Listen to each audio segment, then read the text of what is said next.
Amen. Nous acclamons le Seigneur très très fort. Nous acclamons le roi qui est présent au milieu de nous.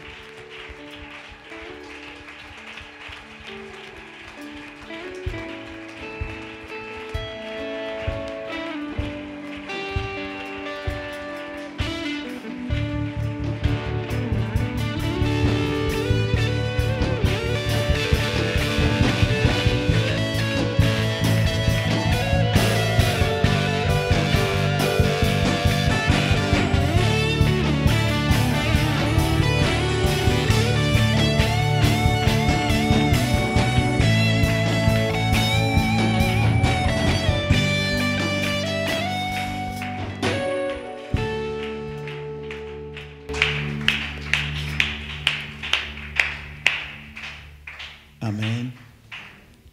Pouvons nous asseoir un court moment. Je vous salue dans le nom précieux de notre Seigneur Jésus. Je profite de cette opportunité pour saluer ce matin ceux qui nous suivent aux îles Fidji,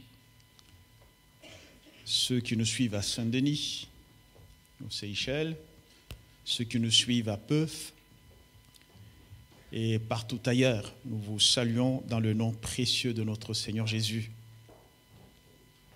Et vous qui êtes venus ce matin dans ce culte, communier avec nous, vous êtes des personnes bénies. Aujourd'hui, 4 février, premier jour du mois de février, un dimanche, alléluia, premier dimanche du mois de février, jour de famille. Dieu est un Dieu de famille. Nous avons des familles charnelles, physiques, mais nous sommes aussi une famille spirituelle. Et la Bible déclare que chaque famille sur la terre tire son nom de Dieu. Donc, en tant que famille Arche, nous tirons son nom de lui aussi. Et celui qui a voulu que nous soyons en ce moment, selon qu'il est écrit aussi par ailleurs, qu'il n'appartient pas à l'homme quand il marche de diriger ses pas. Amen. Et avant de partager la Sainte Seine, j'aimerais que nous comprenions certains principes qui sont des principes divins parce que Dieu agit selon ces principes. Il dit, par exemple, qu'il n'est débiteur de personne. Chaque chose que l'homme fait sur la terre pour lui, il va le rémunérer d'une façon ou d'une autre. Dieu ne reste avec une dette de personne. Ce n'est pas un mauvais payeur. Ce n'est pas un escroc qui te fait travailler, tu fais des heures supplémentaires et après il te dit « je ne te paye pas ». Ce n'est pas quelqu'un qui va te dire « tu travailles, je te paye au noir ». Non. Il te paye net tout ce qu'il te faut et tout ce qu'il te doit. Et sa parole ne reste jamais inaccomplie, même dans des générations.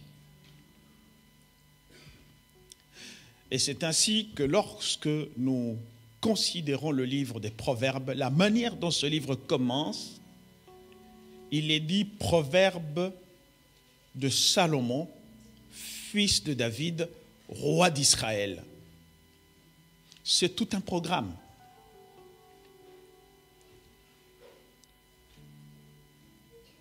On aurait pu dire tout simplement le livre des Proverbes et puis c'est fini. Mais non. Le livre des Proverbes de Shlomo, fils de David, roi d'Israël. Qu'est-ce que cela veut dire?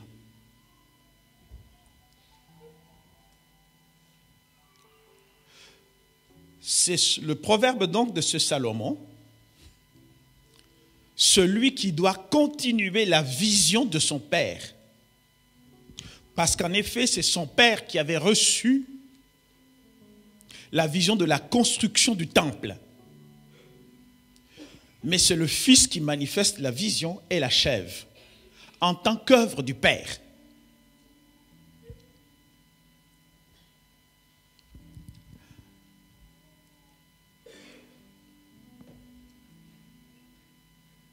C'est pour cela que aujourd'hui aussi nous-mêmes en tant que fils, il y a l'œuvre du Père qui est là, mais c'est nous qui devons la continuer, la manifester et même l'achever. Croyez-moi, il y aura des jours où vous ne verrez plus à la chair ici. Ce sera fini. Ça sera nos enfants, les enfants de nos enfants, et les enfants, jusqu'à un moment où personne ne connaîtra même qui a commencé l'œuvre. Aujourd'hui, nous pouvons peiner pour travailler. Mais il y aura un moment donné où les gens ne trouveront aucune charge. Parce que tout aura été fait. Bien-aimés dans le Seigneur. Pourquoi Israël qui se retrouve en difficulté dans le désert? Ils ont soif. Ils ont faim. Il fait très chaud. Qu'est-ce qui a fait que Dieu leur a envoyé la manne et les cailles? Ça venait d'où?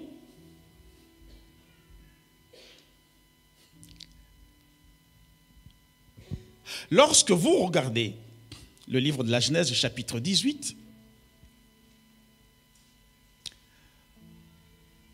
verset 4 jusqu'au verset 7, on voit Abraham qui a pourtant des promesses et pas de petites promesses que vous connaissez d'ailleurs. Mais dans l'entretemps, entre sa vie physique, ce qu'il voit, et les promesses de Dieu, il y a un écart. Mais il reçoit les anges. Voici ce que dit la parole. Permettez, quand il parlera à ces anges-là, ils étaient à 3, j'en avais déjà parlé. Permettez qu'on apporte un peu d'eau pour vous laver les pieds. Et reposez-vous sous cet arbre. J'irai prendre un morceau de pain pour fortifier votre cœur, après quoi vous continuerez votre route. Car c'est pour cela que vous passez près de votre serviteur. Ils répondirent, fais comme tu l'as dit. Abraham alla promptement dans sa tente vers Sarah et lui dit, vite, 3 mesures de fleurs de farine, pétris et fait des gâteaux. Et Abraham courut à son troupeau, prit le veau tendre et bon, et le donna à un serviteur qui se hâta de l'apprêter.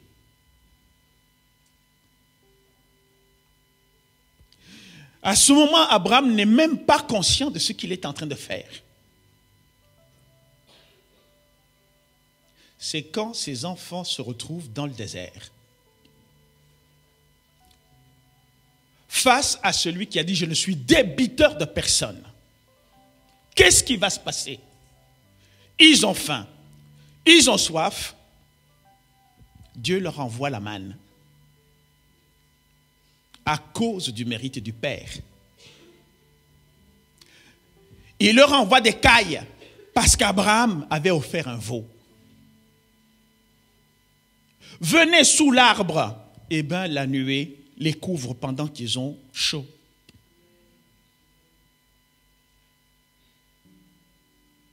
Ça s'appelle le mérite du Père. Si Abraham n'avait pas fait cela, ça aurait été une catastrophe pour les générations qui avaient suivi. Il y a des choses, si nous ne le faisons pas maintenant, nos enfants seront en difficulté. Même si je ne vois pas le résultat de ce que je fais aujourd'hui. Abraham n'a pas vu la manne, Abraham n'a pas vu l'écaille, etc., etc. Mais je crois que c'est dans les cieux qu'il avait dit, si je n'avais pas fait cela, tous ceux qui étaient issus de moi n'auraient pas survécu. Alléluia. Souvenez-vous de ce que je vous avais dit au sujet de Joseph.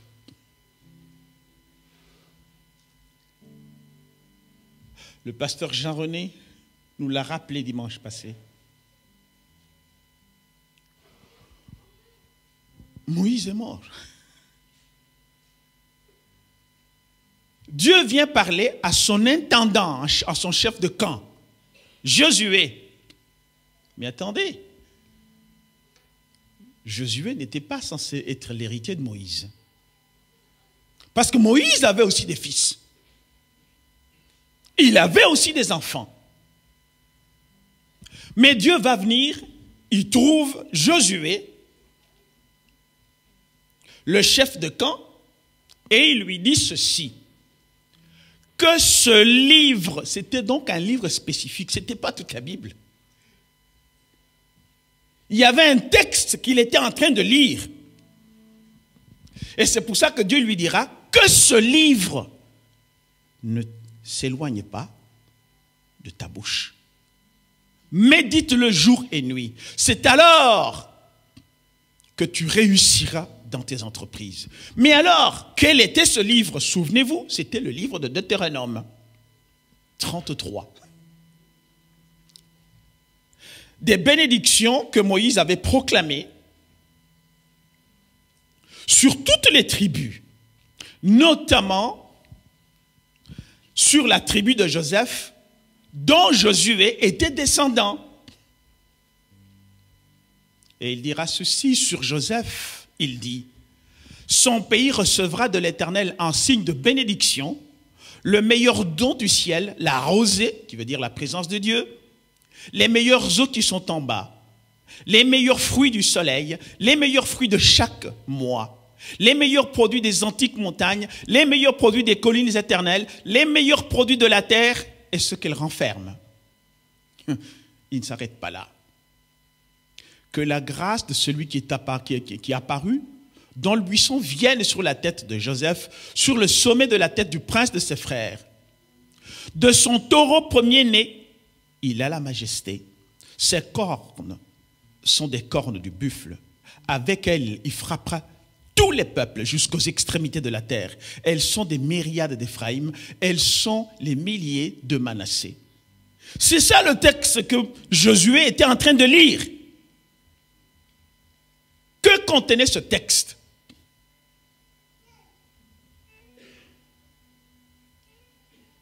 Parce que Jacob, lorsqu'il est en train de bénir ses enfants, Joseph lui apporte Éphraïm et Manassé. Et il inverse les mains. Joseph dit, Jacob dit, mais tu es en train de te tromper. Jacob lui dit, non, je ne me trompe pas. Je sais ce que je suis en train de faire. Il prend Éphraïm, il le met à la première place de tous les enfants d'Israël. Et il était donc logique, selon la loi de Dieu, tout ce que Joseph avait souffert quand il était en Égypte. C'est ainsi que son descendant, Josué, devait occuper la tête de l'armée d'Israël. Parce que Dieu n'est débiteur de personne. Et c'est ainsi qu'il a hérité en fonction de cette parole. Il prend la tête de toute la nation.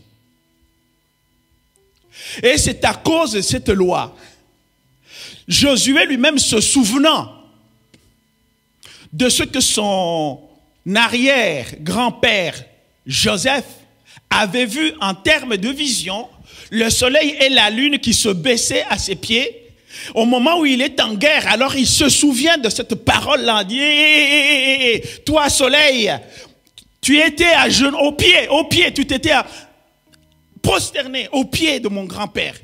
Arrête-toi sur Gabaon. Et toi la lune, tu t'arrêtes sur Ajalon. Parce que la parole le dit. Mon grand-père t'avait vu. Tu t'étais prosterné. Le soleil s'arrête. La lune aussi. Parce qu'il y avait toute une œuvre des parents.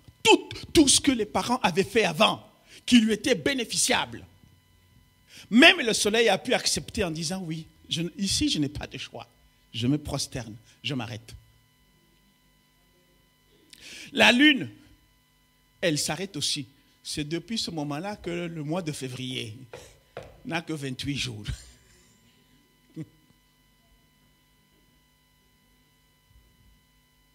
Parce qu'il s'était arrêté d'un quart.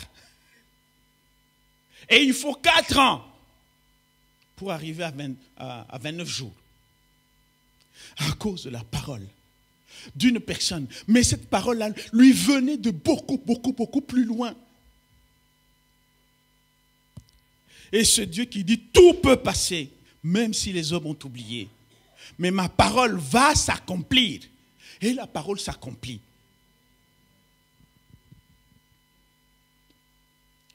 Ça s'appelle le mérite des pères.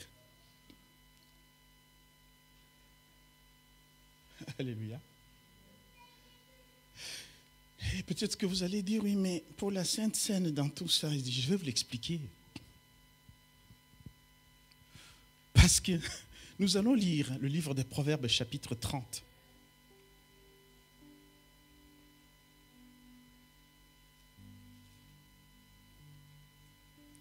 Versets 8 et 9. Ayez à l'esprit que le livre des Proverbes, c'est Meshalim. Amen. Retenez cela, Meshalim. Pour les swahiliphones, c'est facile, c'est Mezali.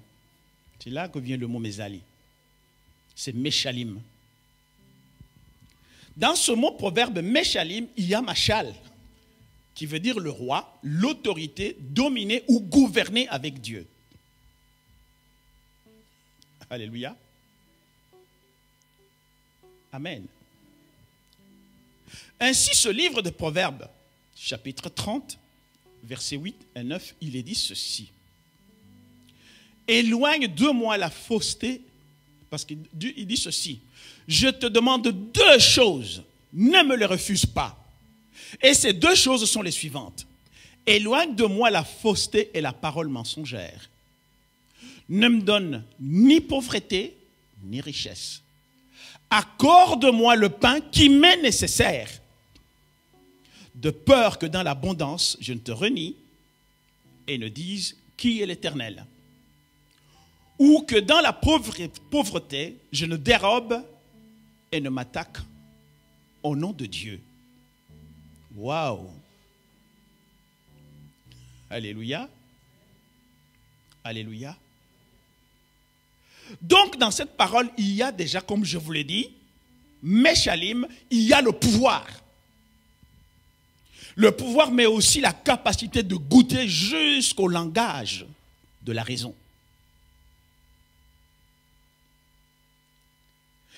Accorde-moi le pain nécessaire. Quand les disciples du Seigneur demandent au Seigneur 2 choses aussi. La première, augmente-nous la foi. La deuxième, apprends-nous à prier. Comment est-ce que Jésus leur a appris à prier? Notre Père qui est aux cieux, ça vous connaissez. Donne-nous aujourd'hui quoi?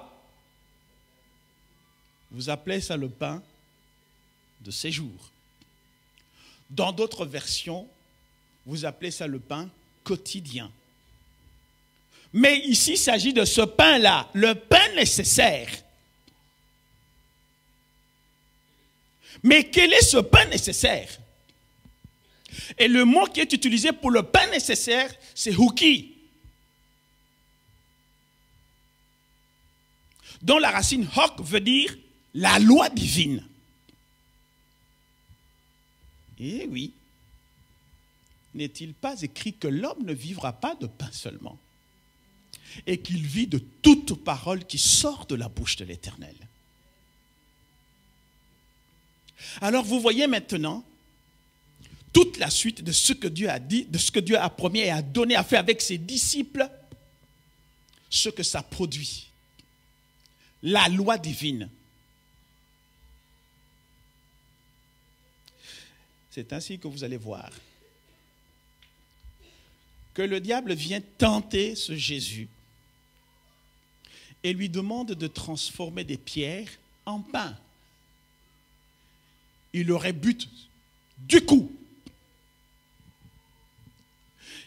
parce qu'il connaissait très bien la loi de Dieu. Et cette loi fait que toute personne qui le cherche, en esprit et en vérité, Dieu va combler tous ses besoins.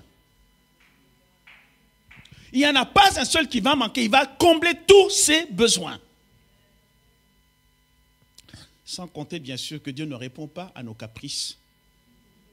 Il répond à nos besoins.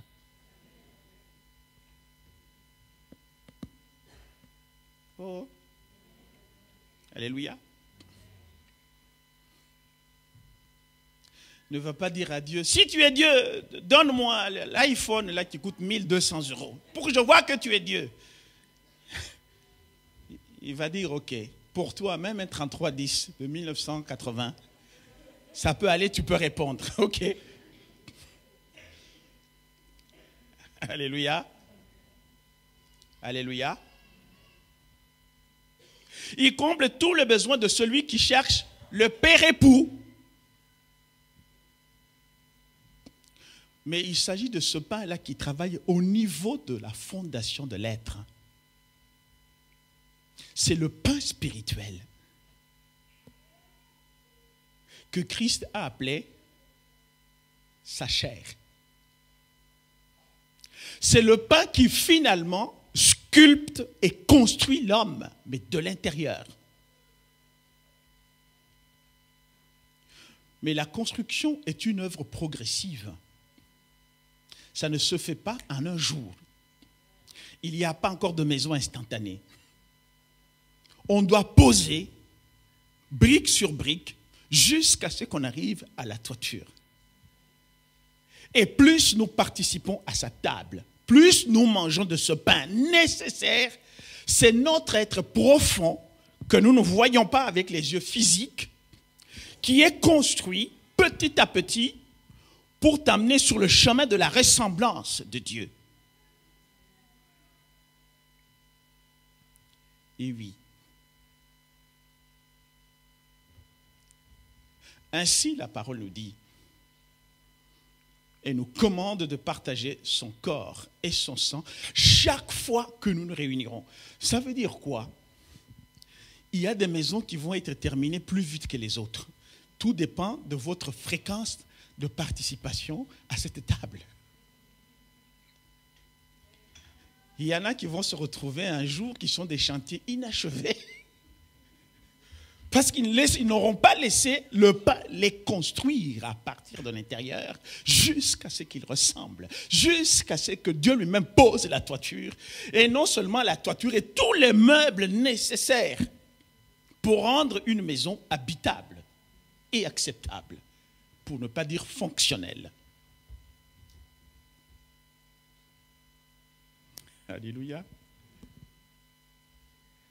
Accorde-moi le pain qui m'est nécessaire. Il ne s'agit pas du pain physique qui s'adresse à la partie physique. Ok? Mais il s'agit d'un pain spirituel qui, lui... Allez, je donnerai l'exemple d'un bois, d'un morceau de bois, une bûche qu'on donne à n'importe qui. Ça n'a pas de forme. Il faut que le sculpteur commence à tailler petit à petit. Un jour, vous voyez, tiens, là où on était en train de donner des coups de burin, maintenant c'est le nez, maintenant ce sont les oreilles, et puis la bouche. Ah bon, Et ça donne une forme. Et vous savez que parfois les gens que vous voyez, c'est tellement des brutes, ils n'ont aucune forme spirituelle. Parce qu'ils n'ont jamais laissé que Dieu lui-même les sculpte. Que Dieu lui-même les taille. Que Dieu lui-même les construise. Amen. Oh.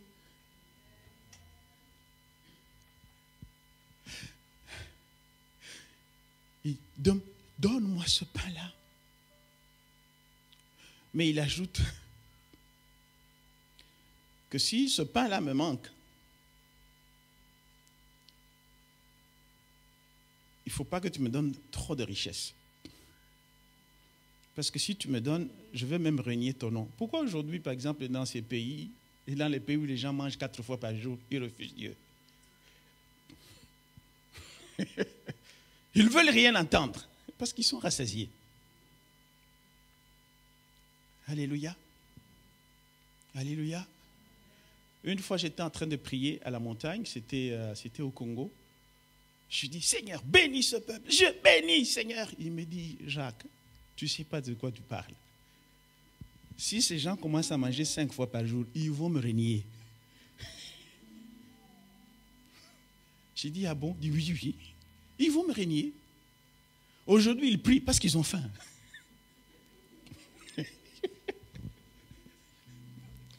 Et c'est pour ça que, bon, parfois les gens me disent, il y a 99% des gens sont chrétiens au Congo. Et il y a le réveil. Je dis, non, il n'y a pas le réveil, il y a le mouvement de l'esprit. Quand l'esprit commence à bouger au-dessus des eaux, ici, tout le monde bouge. Mais en réalité, il n'y a pas de réveil. Il suffit qu'ils soient rassasiés, vous allez voir. Ils vont le renier. Ce n'est pas nouveau. Mais il me dit, ne me laisse pas non plus dans la pauvreté parce que je risque de voler. Est-ce qu'il y a des gens qui ont fait le droit ici? Levez la main, vous qui avez fait le droit. J'en ai fait aussi. Alléluia. Un jour, on nous avait donné les travaux pratiques. On nous dit, voilà, vous êtes juge. Qu'est-ce qu'on faisait le droit? J'ai fait beaucoup de choses. On vous amène quelqu'un qui a volé au marché parce qu'il avait très faim. Vous faites quoi? On commence à réfléchir. On le met en prison. L'autre dit non. On le fouette. L'autre dit non. On dit non. On va le mettre juste en détention pour d'abord le protéger de ceux qui l'ont attrapé. Et après, on va le libérer. On dit non, ça ce n'est plus le droit. Il dit non, attention. Il y a ce qu'on appelle le cas de légitime défense économique. On ne peut pas laisser quelqu'un qui n'a pas mangé pendant 1 semaine, 4 jours et qui vole. On ne va pas le mettre en prison pour ça. C'est un cas de légitime défense économique. Vous le mettez en prison tout simplement pour le protéger face à ceux qui sont en train de l'agresser. Mais après, okay, si c'est prouvé qu'on ne pouvait pas le laisser mourir, on le laisse partir. Laisse aussi que Dieu ne te laisse pas dans une situation où tu vas voler. Et qu'on dise, ah, mais c'est ça qu'on appelle des chrétiens. Et la prière a été faite. Ni trop d'abondance, ni trop de pauvreté. C'est pour ça que la richesse, selon Dieu, ce qu'il peut voir, tous tes besoins, il ne te manque absolument de rien, mais tu n'en as pas trop non plus. Et il te soutient. C'est pour ça qu'il est écrit, entre autres choses, que le juste vivra par la foi. Alléluia. Alléluia. Comprenez donc que quand vous vous approchez de cette table, ce pain, c'est le huki, le pain nécessaire. Et hok, c'est la loi divine. Ce pain va descendre à la racine de votre être, que vous ne connaissez peut-être pas. Mais à ce moment-là, ça vous sculpte. Ça vous construit. En clair, vous ne sortirez pas d'ici tel que vous êtes venus, tel que vous êtes entrés. Après ce pain, Dieu aura accompli quelque chose. Non seulement qu'il aura accompli quelque chose pour toi, ce que tu auras fait pour Dieu, Dieu n'est débiteur de personne. Ta famille, tes fils, tes arrière-petits-fils, même ceux-là qui perdent, même si tu n'as plus, tu ne laisses pas de photos. Mais Dieu va se souvenir de cela. Il se souvenait d'Abraham qui a offert le gâteau pour donner la manne à Israël. Le veau qu'il avait tué, vous allez recevoir des cailles matin et soir. Il vous a amené dans l'ombre, ok, voici ma nuée pendant le jour. Et la nuit, ça devient une colonne de feu. Mais en même temps, toi aussi, qu'est-ce que tu auras fait pour Dieu aujourd'hui qui aura un impact dans l'espace et dans le temps? Ou tu te contentes tout simplement de l'immédiat, tu sèmes aujourd'hui, tu grattes un peu pour regarder si ça commence à pousser. Ça ne se passe pas comme ça avec Dieu. C'est souvent au moment où on semble même tout oublier. Avez-vous déjà vu, par exemple, vous êtes quelque part, tout le monde attrape l'épidémie sauf toi. Alors que tu étais exposé au même microbe que tout le monde. C'est là des moments comme ça que Dieu se souvient. Il regarde la promesse et la loi divine qu'il avait donnée et à Joseph, et à ce qu'il fait et tout ce qui s'ensuit, il accomplit. Et tu t'en sors. Alléluia. Alléluia. Que chaque personne qui comprend ce moment s'approche et consomme ce pain, huki, le pain nécessaire, que d'autres appellent le pain quotidien, mais qui est l'accomplissement de la loi divine. Celui qui mangera mon corps et qui boira mon sang, je le ressusciterai au dernier jour. C'est-à-dire que ce que Christ a fait, même si quand tu arrivais à mourir, la mort n'aura aucun pouvoir sur toi. Pourquoi? Parce que cette parole qui dit, il n'est débiteur de personne, va s'appliquer sur toi. Personne ne va te condamner, parce qu'il avait déjà dit, tout est accompli. Que cette personne qui est venue dans ce culte de famille, qui est si important, cette personne qui est prête se lève. Et nous allons manger le corps du Seigneur et boire son sang.